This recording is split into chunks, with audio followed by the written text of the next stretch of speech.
controversial businessman and fuel mogul kuda kwa Tagwirei, widely regarded as President Emmerson Mnangagwa's key financial backer, has reportedly pledged a monthly $150,000 to fund operations of the ZVAITWA provincial structures in what insiders describe as a calculated move to consolidate his grip on ruling party's political and economic machinery.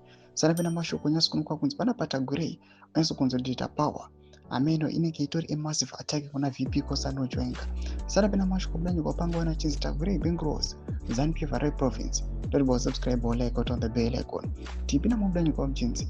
According to sources within the ruling party, Tagwirei, who is often accused of using his business empire to capture state institutions, made the pledge in March during a meeting with the senior Harare province leaders.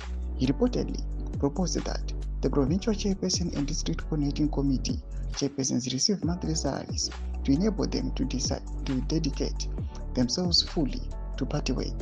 The proposal, which awaits presidential approval, is said to have been presented as part of efforts to reclaim Harare for ZANU-PF ahead of future elections. While Tagwirei publicly frames his involvement as supporting the party's economic development agenda, insiders view his growing financial influence as part of a broader scheme to hijack the party from within, ensuring that the vast business interests remain protected amid ongoing factional realignments between President Mnangagwa and Vice President Kosano Chiwenga. Tagwirei's company, Secunda Holdings, has long been at the center of controversy.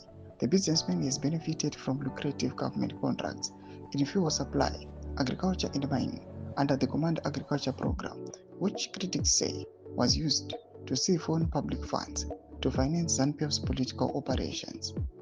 His closeness to Mnangagwa earned him the nickname Queen Bee with political and business circles, a symbol of his central role in Zimbabwe's patronage economy.